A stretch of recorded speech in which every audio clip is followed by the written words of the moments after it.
With the way things have happened over the last number of years, there's a lot of co-teachers. They can have very, very different styles. And if one is trying to do one style and one is trying to do another, that could be really difficult. You'll notice that the more they share and the more you share, the more authentic the dialogue becomes because you start to trust each other more.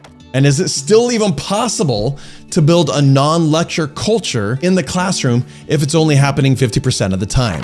Please let the Spirit soften their heart so that when I come to this, that's not enough.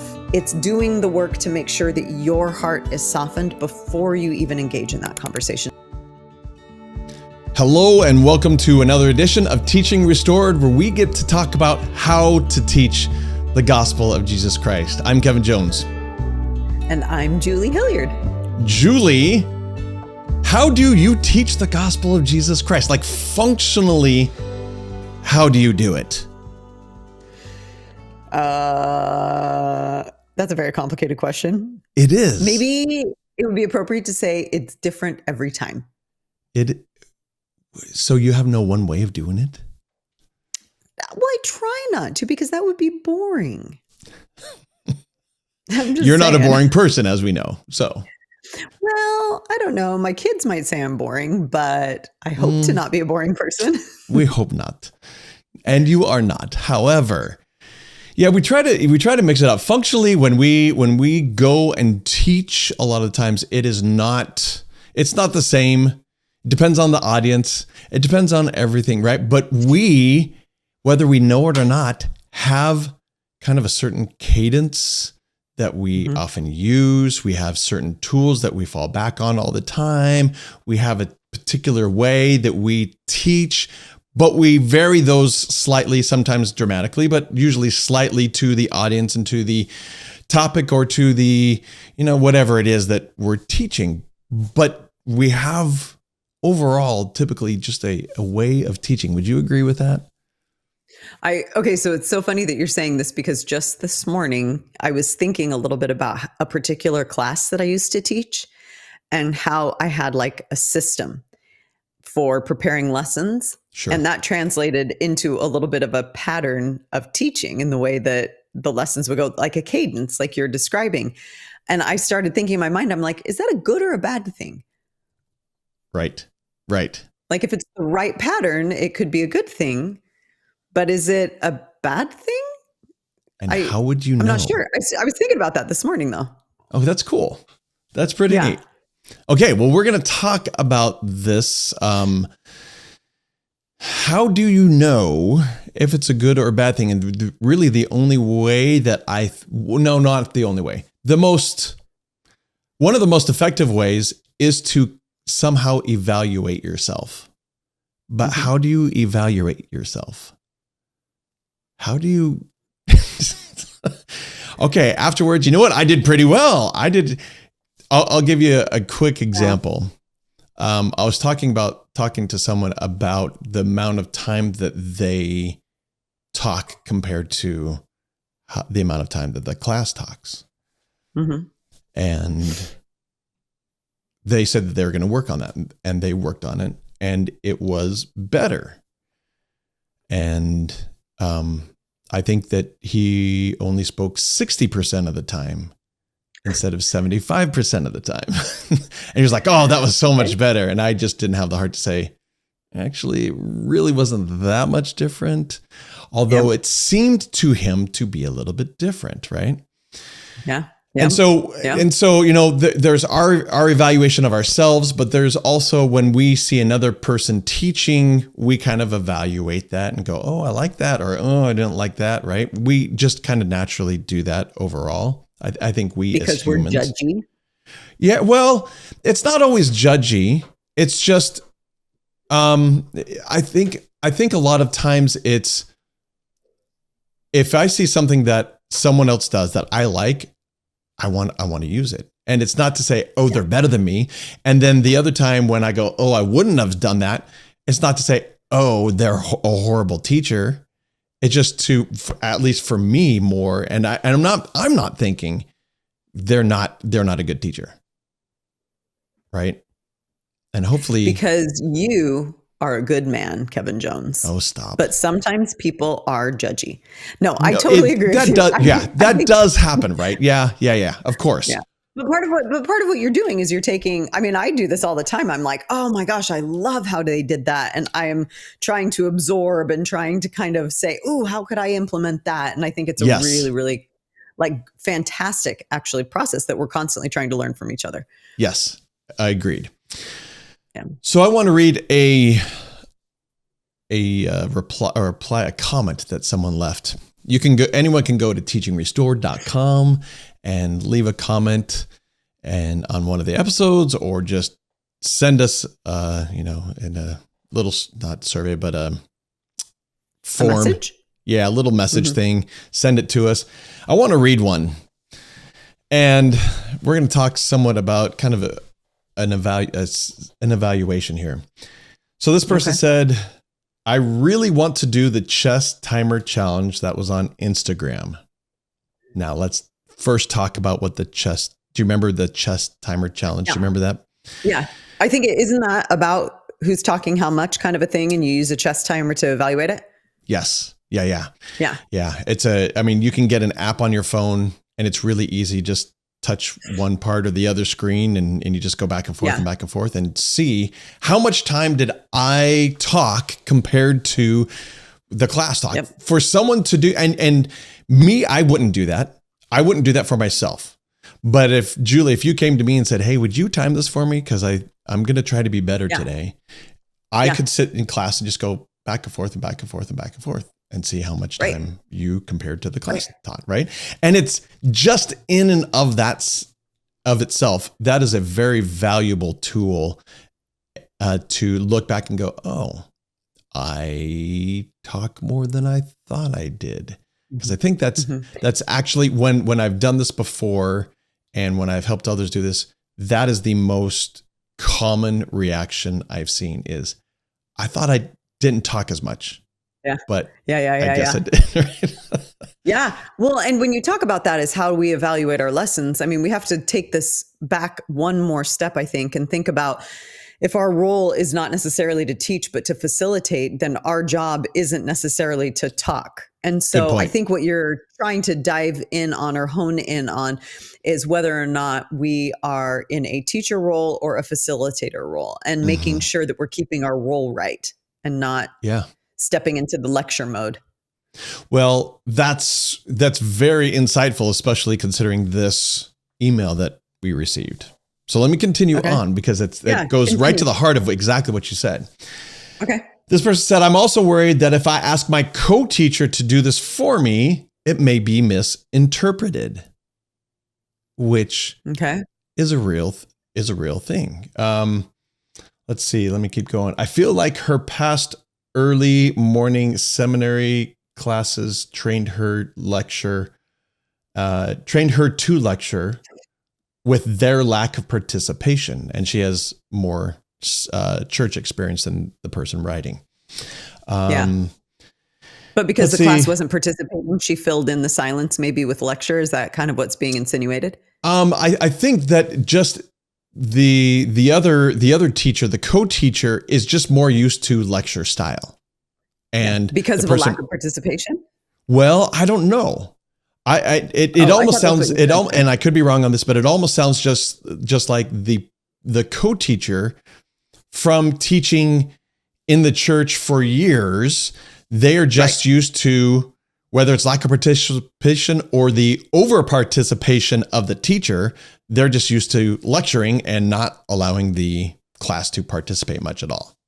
Got it. Right. See, I heard you wrong. I was trying to clarify that because I think I heard something wrong. Go ahead. Keep going. Okay. I don't want it to seem like in asking her to time me, I am passively asking her to do the same. Where, we could obviously, I mean, anyone could misinterpret that. Oh, I see what they're really trying to do is being a little passive aggressive here and really trying to tell me that I need to. Yeah. Hint. Let's see. Which is very sensitive, by the way. That's actually a really good Yeah. Yes, this whole email actually is very, very sensitive, and I love the place that she's coming at, but she still wants to evaluate herself, right? Right. And I Right. love that.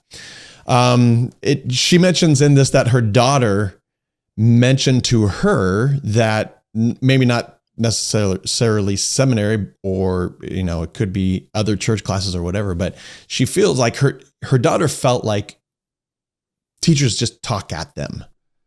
Yes. Yes. Right. And that's a very Right. common thing that we hear from the youth, is that I just get Totally. talked at. Yep. That's probably one of the most common pieces of feedback that I think we've heard from the youth, especially as we've started doing this. Right. And they just tune out. They're just, Yep. I'm done. 100%. I don't want to. I mean, I hear that from my own kids. I hear that from other youth. Tune out because, but the sad part is that they expect that. Yeah. Right. Yeah. I expect to go to church and be talked at, and for it to be a boring lesson. And so they do. They go in and kind of mentally peace out before they even start a little bit. Yep. Because of their expectations. Good point. Yeah. Okay. Yeah. All right. Let's see. So, this teacher co-timed her co-teacher. And she says, I kept the information to myself because it's not my aim to judge or criticize my co-teacher, especially since I know how she got to teaching the way she's teaching. Yeah. She understands that, right? So, but she wanted to try it out. She said, at worst, the kids spoke a total of 2 minutes and 5 seconds in a 50-minute class. And one of those minutes was each of them reading a scripture, and the other was in response to me asking a question as the silent co-teacher.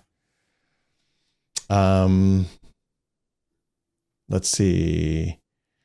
She said, I'm struggling because I'm trying extra hard not to create the anti-lecture class my daughter says she wants more of, but since it's not consistent, building that culture is taking longer than I expected.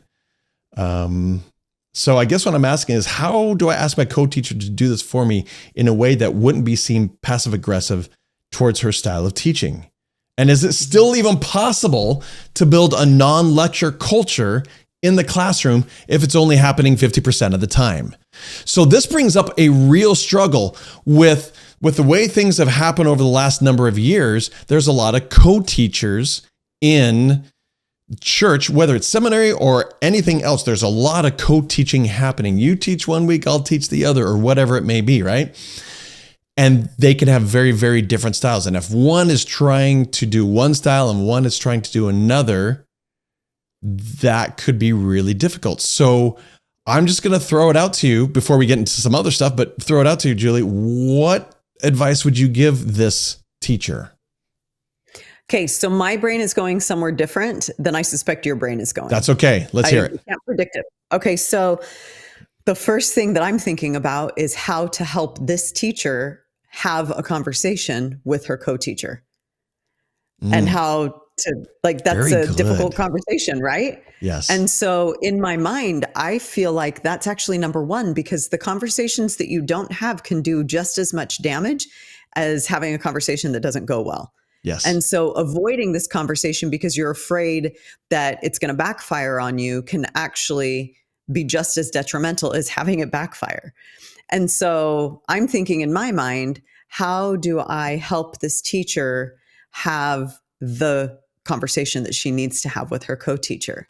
Good. And so then the second part of that question, actually, I think there are 3 parts. So first part is, how do you have that question with your co-teacher? How do you have that, conversation with your co-teacher? The second part is, can you create a culture where 2 of you are doing things differently? And I think that the answer is it might not be a culture, but I think you can still lead by example. However, take it back to the first thing. The conversation isn't happening. You will never be on the same page. You will both keep kind of dialing and deepening your own ruts of teaching habit unless you have a conversation that prompts you to get out of the rut. Right. Yeah, and I suspect call me crazy, but that in having that first conversation that we're talking about, not only would, like, if your objective in having that conversation is to get the other teacher to change the way that he or she is teaching, then you're not ready to have that conversation yourself. If the conversation is with the intent to do whatever looks best or is best for the students and to create the best possible learning environment, spiritual experience, et cetera, for the students that are there, then you can have that conversation, but it might require you to unravel some of the things that you think you're doing right as well. Right. And so that's a really interesting thing that you have to consider before going into it. Because if your goal is to get that other teacher to change their behavior, then you're not ready to have the conversation either. And so one is that's the conversation that needs to happen, which makes two almost irrelevant, because then you will get on the same page and both of you can figure out how to create the culture that you want and bring your own strengths to the table in order to be able to do that, instead of settling for we're both just going to do it differently. Is it possible for us to create the culture that we want and continue to both do it differently? I think you erase that and go back to the first, which is to have that conversation. That's great. And then, so then I said that there was a third thing. I don't think there is. I think actually, period. Period. We're done. Okay. Nice. Okay. Well, let's talk. Let's talk about that though. That's different. Okay. Let's talk about that, because I think that'll be incredibly valuable, but scary at the same time for a lot of people. So, what might that look like, Julie? So the thing that I was alluding to in the book, Crucial Conversations, they call it mutual purpose. And your goal before you go into any conversation is to set up or establish a mutual purpose, a reason that both of you would feel really committed to have the conversation in the first place. And so, like I said, a mutual purpose would not be to get the other person to change some of their behaviors, right? And so what would a mutual purpose look like? And you can go into the conversation saying, here's what I think it would look like, but you actually make explicit what you think that mutual purpose would be. You state it out loud. And then if the other person is committed to that, they're jumping into the conversation with you because they are committed to that purpose, not because they think it's going to be comfortable or because they think they're going to like what you're going to say, but they're like, I want to have this conversation because I'm committed to that purpose. And likewise, though, if you come up with a reason that is not mutual, that they don't share, they're not going to be motivated to jump in.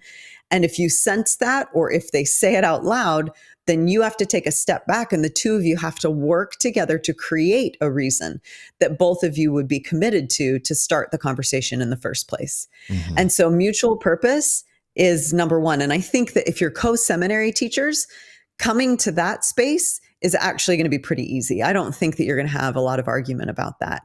But that's where the conversation starts. And once you've established that conversation or that conversational purpose, this is where the real work begins. And part of what you have to lean into is recognizing that when you're giving somebody difficult feedback, your goal is not to articulate that feedback really well or to make sure that you're super clear and not sugarcoating and not mincing words or any of those things. You don't go in with this prepared script of what you're going to share with that person. Instead, your goal is to keep talking. And so if you go in with the objective that we're going to keep talking here, then you're not anxious about making all of your points. You're more anxious about helping that first person feel comfortable staying in that conversation and making sure that you are getting back to the reason that you're having the conversation. And so backing up just a little bit, you start into that conversation. And if you're like, you say something and you see the person get defensive or bristle or shut down or get frustrated or, start saying things a little bit more aggressively, then you're like, oh, wait a minute, hold on. I can tell that they don't feel great. Like they've got a force field that's going up here. They're trying to protect themselves because they don't feel great about how this is going. And so your job and your focus becomes, how can I help lower that force field? How can I help them feel comfortable continuing to talk to me? And that's when you get back to your mutual purpose. You kind of ping it, if you will, and say, okay, hey, the reason that we're talking is because of this. And I don't want you to feel like I'm trying to attack you. I don't want you I don't want to come across like I'm criticizing your approach. I don't think that I am doing things right and you're doing them wrong. Instead, what I really want is for us to get on the same page and intentionally create the culture that we both feel is best for these kids, or whatever that mutual purpose is that you come up with. Does that make sense? Yes. But push. So it's not so much, I guess it's more me trying to totally understand that, because I would come at that conversation very differently. And I'd love your kind of critique on how I might have approached that. Okay, so, tell me. For example, I might have come to this conversation and say, hey, I'm really trying to improve the way I teach. I've been listening to this podcast and getting all these ideas, and I want to do this, and I'm going to be trying some new things. So, I mean, it's different than what normal teaching is that we've seen in the church.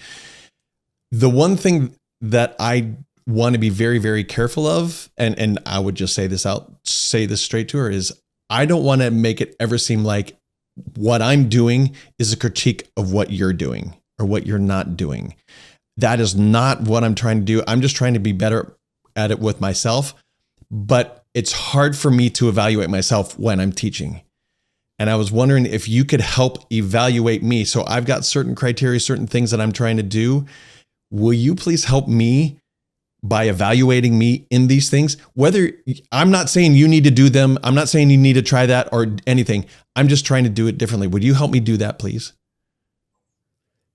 So I don't know that there is a central shared purpose in that, or maybe there wasn't, I didn't even know it, or, that kind of a conversation, would that have been maybe not as good as another way of doing it? I don't know. Your thoughts? So that is a really, really great question. And what I love about what you did is that you made it about you. Like, you're like, this is what I want to do. You're taking ownership for that. And you made it about what you want to change, and not necessarily in any way insinuating that they needed to change. However, what have you done to help create the culture that you want?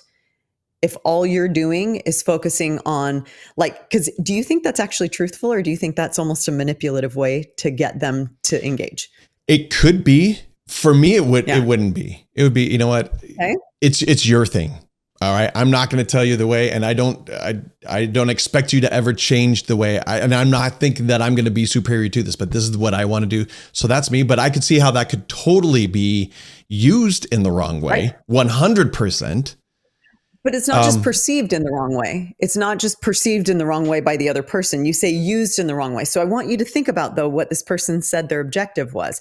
And part of their biggest concern, is that the kids only talked for 2 minutes in a 20-minute lesson, and that all that they did was read scriptures. And so there's a real concern there. And whether or not that's a criticism of the teacher, I mean, it sounds like she has compassion and actually a lot of understanding for this teacher's current approach. Right. And agreed.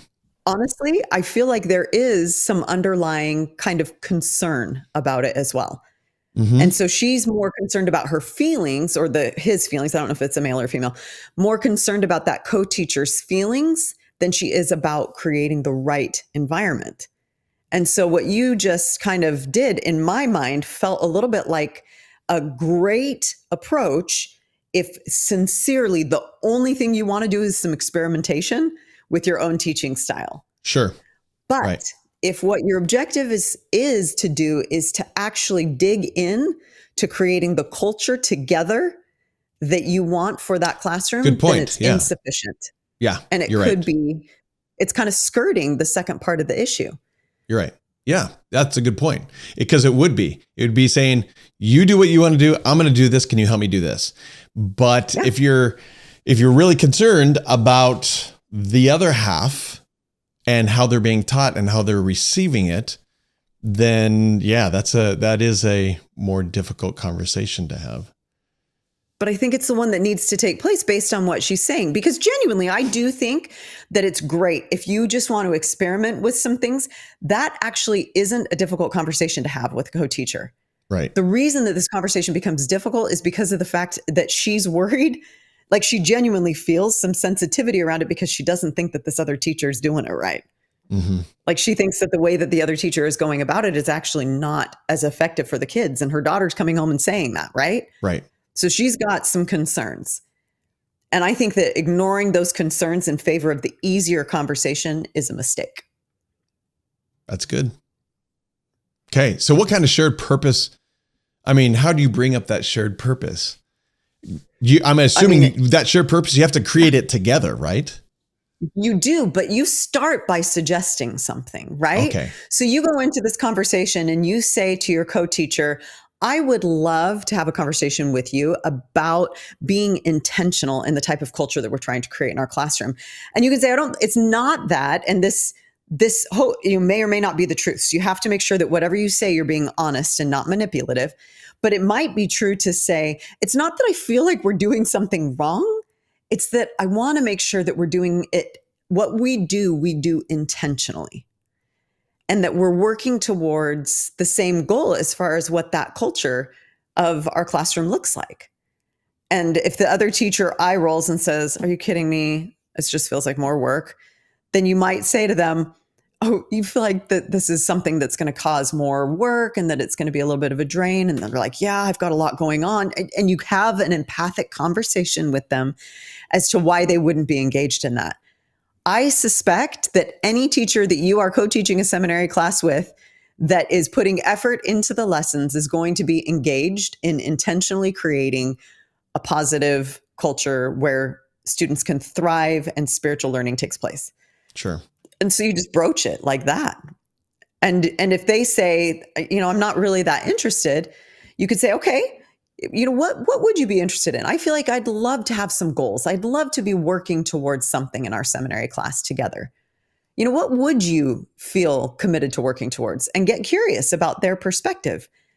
And if they just want to go and teach seminary and show up and don't have any more space in their life for anything else, that's when you have the other conversation of, I really want to set some goals for myself so that I can improve my own teaching.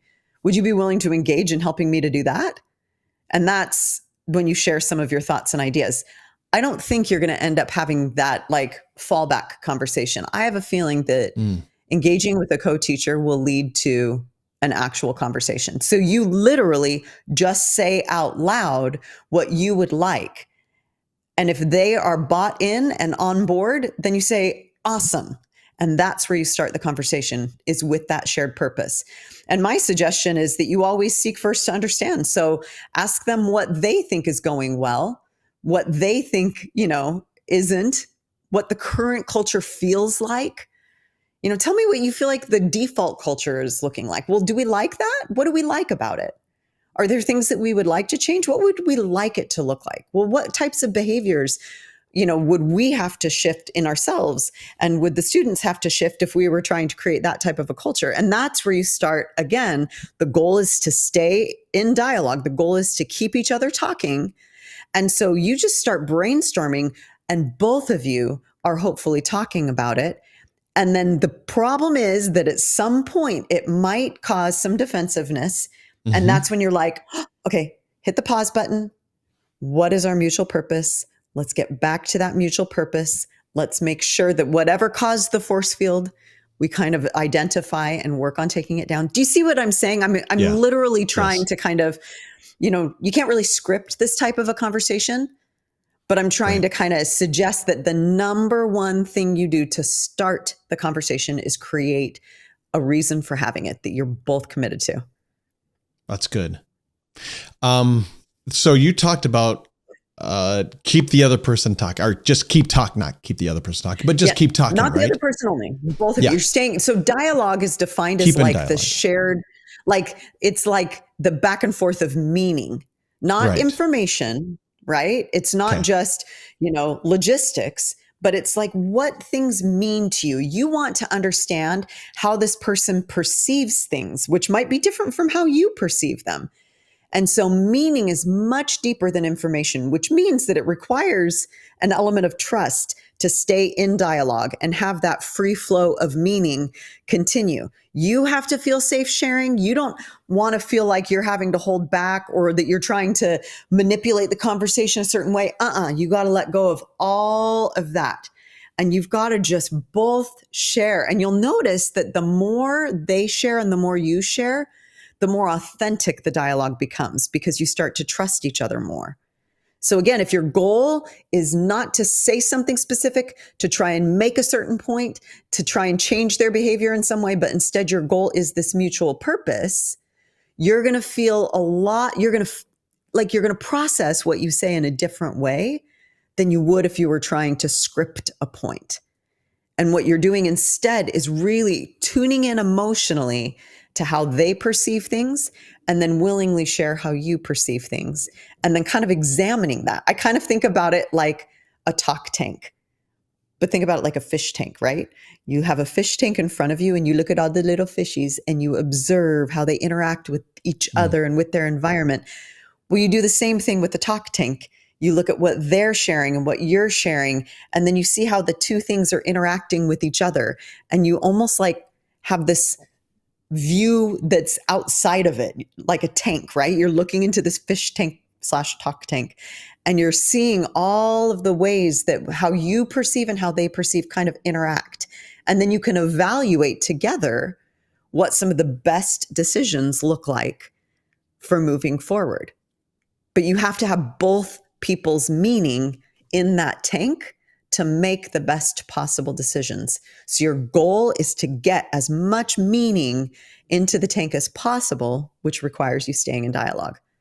Does that make sense? It does. Okay. But in reality, that's not how we often come to that conversation. I think most of the times you said you can't be trying to make a point. You can't be judgy, right? But I think most of the time we do come to, I mean, if we're in this situation, we're like, they're doing it wrong. They need to change this way. And what I'm trying to do is get them to change this because that's not working. Yeah. The kids are bored and it's not going well and they need to change. So how am I supposed to come across as not judgy, although I really am? How am I supposed to come across as let's make a shared purpose, but I already know what the purpose is, right? I already know what needs to happen, right? That is such a good question. Okay, so pre-work to having this conversation is to get your heart right. Yeah, would have to. Right? Yeah. Yeah. And like, this is where, like, I think a little bit about sometimes, you know, in the workplace, when you talk about communication issues and in crucial conversations, they would say you start with heart. And that's getting your heart in the right place, making sure that your intentions are right. Well, I don't think that you can do that and take out the spiritual component of it, because part of what the Spirit does and working hand in hand with our Savior is that your thoughts can be informed to help you change your feelings, right? Yeah. And so part of what you're trying to do when you get your heart in the right place is you're asking for help. And so part of what you might be looking for in your own mind before you go in are this other person's strengths and looking for things that you love about them and things that, and that sounds a little bit weird, but part of what you need to do is get out of your own I'm right, they're wrong. And that humility, that idea of kind of saying, I have things to learn from them, just like they have things to learn from me. That's not arrogant. It's saying that we both can learn from each other. That takes the Spirit to kind of help guide your thoughts and check your intentions. And so that's spiritual work. But guess what? We do spiritual work in these callings. We do. You know, what you're saying reminds me of a podcast I was listening to yesterday. It was a Leading Saints podcast. And it was, I'm going to try to find it here real quickly. I don't know that I'll be able to this quickly, but it was, who is it that created the Crucial Conversations? Joseph Grenny. Joseph Grenny? Grenny? Yeah. Is that right? Yeah, Okay. Grenny. But then there are also other authors. There were several authors. Yeah. It was with him and Jeff Strong. Oh, And cool. and I don't remember which one was talking at the time, but they told a story of when they their son came to them and said, "I'm leaving the church." Right. Mm-hmm. And then he had to go through just what you're talking about.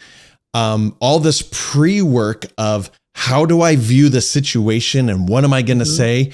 And he found, and the Spirit basically taught him, the way you're looking at it is all wrong. You're looking at it in the complete opposite of what it should be. And this is how you should be looking at it. And when he went and had that conversation with the son, it was actually, his whole family grew because of it. And rather than being torn apart, his family actually grew because of the way they approached it and had the continuing conversations with it. And I think that can be the same thing in a situation like this, right? If we have the right conversations, if we approach things with the right heart when we're talking about or talking to a co-teacher, those they may be still a difficult conversation, but it can come out even better than it was before. Right. These things strengthen relationships. Yes. Like, this is not, like, even if it doesn't go perfectly, you erode more trust by avoiding it than you do by botching it. Right. Like, getting into that conversation and having the humility to even say in the midst of it, "Oh my gosh, I did not say that right. That's not what I mean." Clarifying your intention as you go is a really important part of this. I have to hone in on what you just said about the idea of that pre-work and how it can change our hearts. To give language to it, we all write stories about things that happen. So, their child leaving the church, immediate story is panic, right? Based on, what we have scripted the plan of salvation to look like in our own minds and our eternal family and how we're all going to blah, blah, blah, blah. And so we have this story in our head that creates this feeling that's just despair and, sadness and whatever it might be, even frustration because if only they knew, or if only they saw, or blah, blah, blah. And part of what we're doing is going back and saying, okay, what is the story that I've written versus what actually happened, right? And separating those two things and saying, this is what actually happened. Now, is there a different story that I could write about this? It reminds me, in our stake conference yesterday, our stake president said that he was in a conference in Seattle with, I think it was Elder Razband. And there was a question asked at the end of that conference, what do we do about our kids that have left the church, kind of a thing? And, how do we make sense of this? How do we process it? I don't even remember the exact question. And the David O. McKay quote about nothing compensates, oh my gosh, for failure in the home. I can't remember the exact quote, but part of what David O. McKay did in a speech that was given later was he defined what failure in the home looks like. And so you have parents who their child leaves the church and they define that as failure in the home. Sure. Like, we haven't done enough. We haven't. And so that quote is actually a little bit heartbreaking to a parent. And think about the stories that you write about how you've been a failure and how, no success can compensate for failure in the home. That's there you go. Yes. And so they're like, nothing that we've done is worth anything anymore because of this failure that we've had in our home because our child left the church. And what David O. McKay clarified later is that failure in the home is when you stop trying. And think about how that changes your story. And now all of a sudden you're looking through the lens of effort, and you're looking at all of the things that you have tried and will continue to do because you love this person, and it just shifts everything. And so part of this idea of getting your heart in the right place before the conversation is to invite the Spirit to your heart, not just to the conversation, not even praying, please let the Spirit soften their heart so that when I come to this, that's not enough. It's doing the work to make sure that your heart is softened before you even engage in that conversation, so that you aren't, falsely Yeah. manipulating the conversation, or being, Yeah. a little bit of a faker Right. trying to go into it. And I'm going to do it right, because this Right. is what I know I'm supposed to do. Actually, what I'm really trying to accomplish here is, Yeah. right? Yeah. But what I really think is that you need to stop talking and let the kids talk. No, it's not about that. So oddly enough, this was also yesterday. I needed to have a conversation with one of my kids, and it wasn't going to be an easy conversation. And there were some things that Kayla and I identified that were off, and they need to be fixed. And I was the one who's going to have this conversation. So I took some time. I thought about just marching in and saying, okay, this is the way it's going to be, and this is the way it is. Right. But I stopped, and I went and laid on a bed in a room that not my bed, but just like one of our kids' beds that I just don't go lay on, just right. I don't hang out, but I did, just to take myself out of normalcy.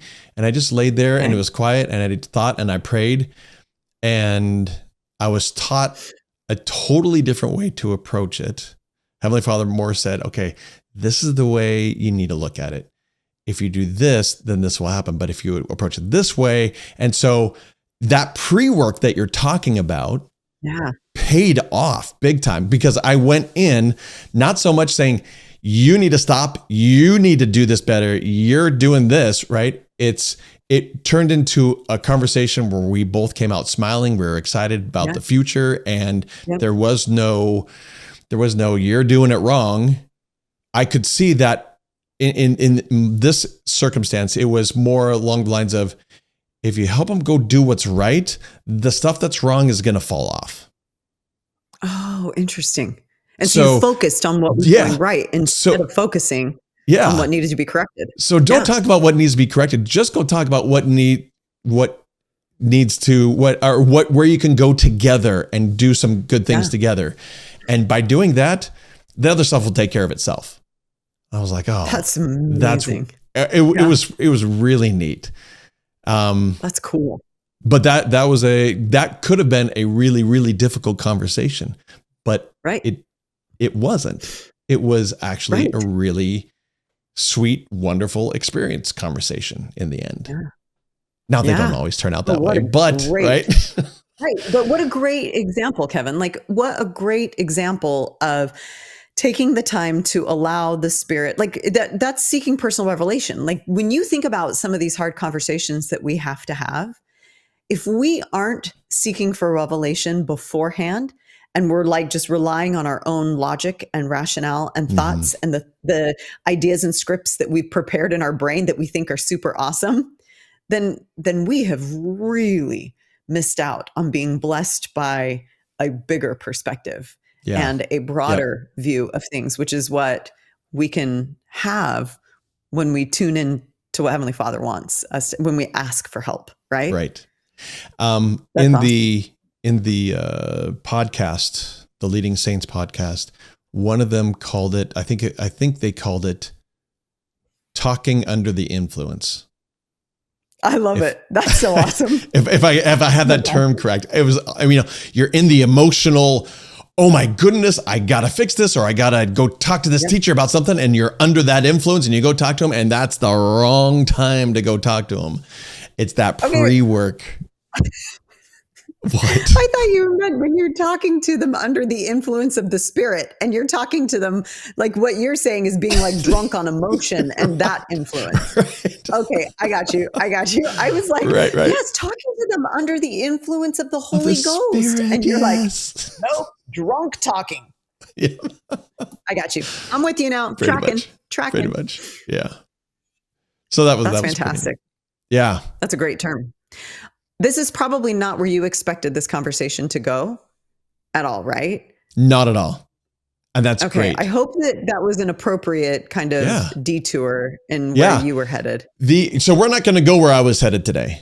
We're not going to go there. Oh, totally different. But this is really good. As you're talking more and more, I realize that one of the things we haven't talked about on Teaching Restored is co-teaching and how Right. that could, I mean, that's a huge subject that a lot of people deal with. You know, whether it's co-teaching could be we trade off, or you do this week and I do that week, or it could be that I am one of 4 elders quorum teachers and Right. I'm gonna do that. And so it's, you know, it is co-teaching, but it's not the typical, you have 2 people and you're going back and forth. It could be one of many, and then you're trying to help create a culture with an elders quorum or relief society, right? It could be a lot of different ways that co-teaching happens, but a lot of people are in the co-teaching situation. Totally. And it's not always synced up. In Right. fact, maybe very rarely is. Well, and that's the thing, is that I think that we operate in silos a lot in our callings. Like, and part of it is because we're all busy, we're all going in different directions. But like, if you think about a teaching calling, how often are you thinking about the other Relief Society or Elders Quorum teachers that also teach? Never. You're thinking it's my week, right? Yeah. That's like your only focus. That's exactly It's my week it. to teach. Yeah. But what this person who wrote in, which I just loved her heart in that email. Agreed. I just need to point that out. But like when she wrote in, part of what she's addressing is something that I think has broader application than just if you are side by side co-teaching in a seminary setting or something like that, that we can be really intentional. I mean, if we're teaching in silos, we are not going to create anything together. We're just going to, our weeks are going to feel like this. And then so-and-so's weeks are going to feel like this. And here's part of the problem. Remember, we've discussed this in previous podcasts where you like, do you peek into the classroom and go, oh, so-and-so's teaching. I'm going to stay. Right. And decide based on who the teacher is. Well, if all of the teachers are on the same page about the type of culture that they're trying to create, they're all going to do some things that help to feed the feeling that that person is drawn to when they attend as a participant, right? Right. And so I think that that gives a better, like just being intentional about creating something on purpose instead of leaving that to this week feels this way, this week feels this way, is a really great conversation. You know, that you as an Elders Quorum president could help to facilitate or recommend at least, or a Relief Society president could help to recommend. Yeah. I know that there was a ward that had me come in and talk to all of their Relief Society teachers because there were some things that were happening with certain teachers that were kind of off, like a little bit harder for, you know, the people who were coming to that class. And so we went in and all started a conversation to get on the same page with regard to some of the things that we wanted to do intentionally. And I think that that's a really, really valuable conversation. It's not targeting what's going wrong. It's building on what's going right, or intentionally doing things to create what we want to in our auxiliaries or Relief Society or whatever it is. I think a lot of that has to do with a cultural mentality of, as you were talking about, it's my week to teach. I'm going to go teach. Yeah. And then we just do what we do. And then, you know, hang our hat up until the next time we teach. Rather than really diving in and saying, okay, what is best for the participants? What is best? How can we help them the most? And working together to do that. You know, there have been times when I've taught and I'm like, okay, I'm going in, I'm going to teach, and that's the way it is. And then I'm done and move on. But how much better could it have been had I gone in with the backing of the people that I'm co-teaching with, or, you know, the Elders Quorum president, or, you know, whomever it is. And we're all going in and we all have this thought of, okay, this is what we want to do together. And we're all supporting each other in that. That's a lot more electrifying and much more. And I really think that more guided by the Spirit as well, rather than just, I'm just going to teach. It's my week. Because that focus is guided by the Spirit. When you have that conversation, that focus is. Now think about this. This is a huge opportunity given the change that was just announced and how you're going to be in both Sunday school and Relief Society or Elders Quorum every week, right? So think about how powerful it could be if you are doing everything that you can to support what was taught last week and set up what's going to be taught the next week in how you approach your conversation. And so if it is your week to teach, so to speak, part of what you're doing is thinking about what you learned the week before and maybe following up on commitments. Like if you want to talk about trying to help people make and keep commitments and change behavior and follow through on invitations and, be transformed by whatever doctrine it is that we're engaged in discussing, well, then wouldn't it be awesome if you the week before were listening for the invitation that the teacher gave? And then you follow up on that first thing in your lesson. And then you set up an invitation at the end, and you have confidence that the person after you the next week is going to follow up on your invitation. If part of what you're trying to do is help create a unified, cohesive, I'm thinking about Elder Bednar's talk where he talked about, being given having the spiritual gift of charity and how that's about transformation. Well, the whole purpose of the gospel of Jesus Christ is to aid in that transformation. Right. And so our job as teachers is to help with that work, to be filled with the love of our Savior Jesus Christ so that we want that for those that we're teaching. And how beautiful that we have that continuity, that opportunity for continuity now. But it requires all of the teachers getting on the same page, having that same goal, and structuring things together intentionally in a way that will help to facilitate that. Yeah, we're definitely going to need that with the changes coming up in September. You're right, these kind of conversations really need to happen. It isn't that would be nice to happen. Actually, they need to happen. It can't be just left up to, how are you going to do it? I don't know. I'm going to do it this way. Okay. That I could see that as a recipe for failure. Not complete failure, just not as good as it could be for sure, right? I think it could be so much better if we started now and said, okay, this is going to come up pretty soon. Let's have the conversation. Yeah. Let's figure out what it's going to be like. And start practicing. Wow. Yeah. Do it now. So that some of it's hard. Yeah. Some of it's going to be hard and different,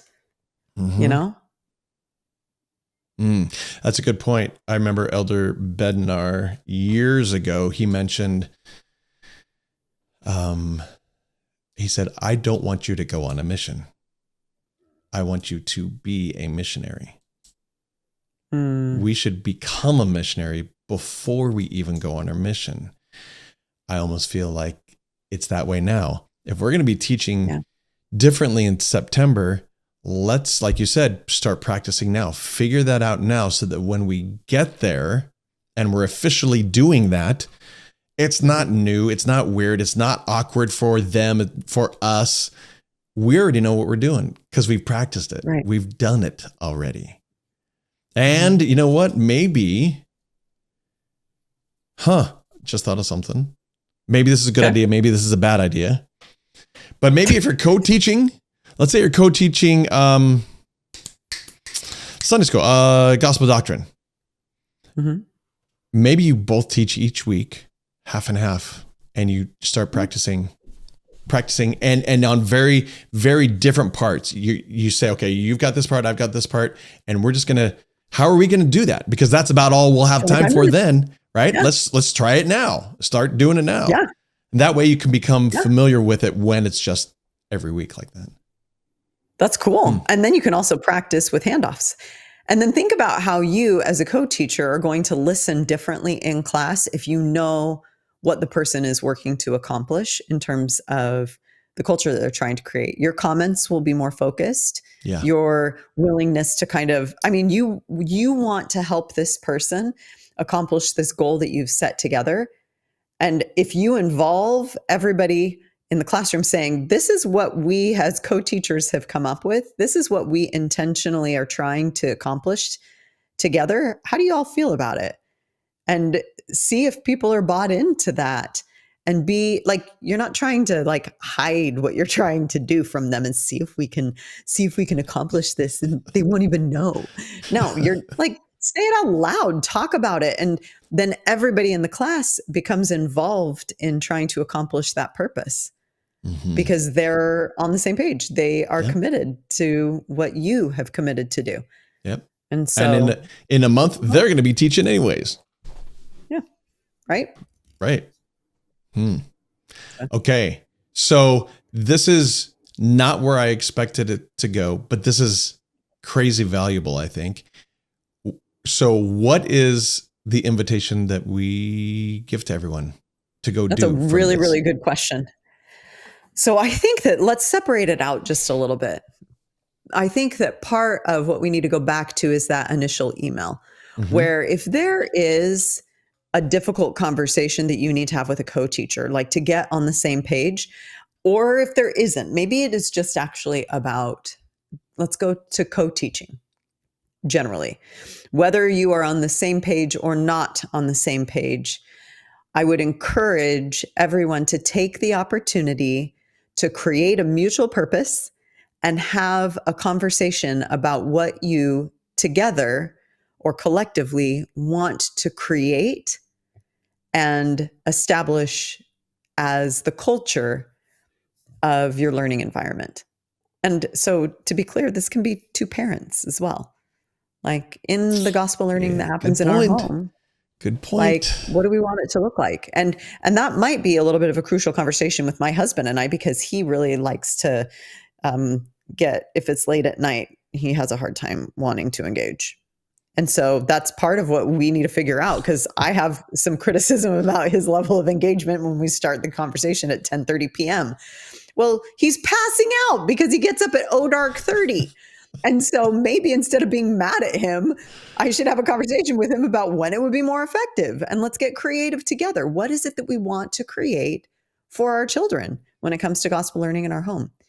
And Good. so the invitation is to have the conversation. That's good.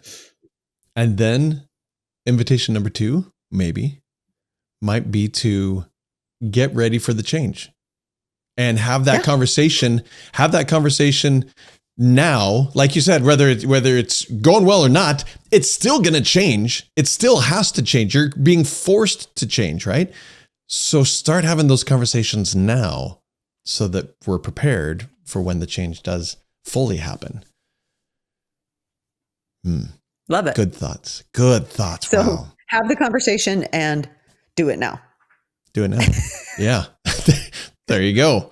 There's our invitation for everyone. So go and do. And if you would, not everyone is in a co-teaching situation, and I totally get that, but a lot of people are.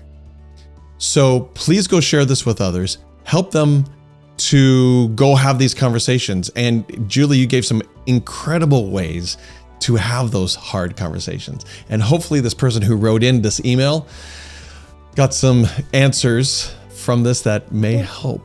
I don't know. I hope all goes well. So. You random person. Thank you. Thanks for writing. And as she did, if any of you want to write in and say, hey, this is going not so great for me, how do I deal with this? Let us know. We would love to hear it. Thanks for coming, really, everyone. Truly. Really, really, truly. Thanks. Take care, everyone. Bye. Bye. Thank you for joining us for this episode of Teaching Restored. Now, we want you to know that there's more than just this podcast, more than just the discussions that Julie and I have with each other or with other guests that come in. There's a lot more. Let me give you a few things that where we just expand this reach. Number 1, there's a community where you can go online and learn from a lot of others and even give ideas yourself. And that is found if you go to leadingsaints.org or teachingrestored.com and look at the community link there. That'll take you to a whole community. And we are a part of the Leading Saints community there, where we talk about, among other things, how to be better gospel teachers. So I would highly recommend you go there. We have some incredible discussions, some real passionate discussions of ideas and different things that we can do to be better gospel teachers. And also we have all of our socials. If you haven't been there, go connect up. We bring in other people's posts that you may not have seen that have great ideas, snippets from General Conference, and just ideas that don't take an hour podcast. They're a lot shorter that we just want to throw out of some good ideas. And then if you would, of course, please pay it forward. Share it with other gospel teachers. That way we can all become more converted, more gospel-centered, and just better teachers of the gospel of Jesus Christ overall. Thanks for joining us in this journey. The team here at Teaching Restored, we so appreciate it. And we love what we do. And this has been a wonderful journey for us. And we're excited about where this is still going. We have more plans to expand the content and expand things out for you. So stay tuned and we'll see you around. Thanks for joining us.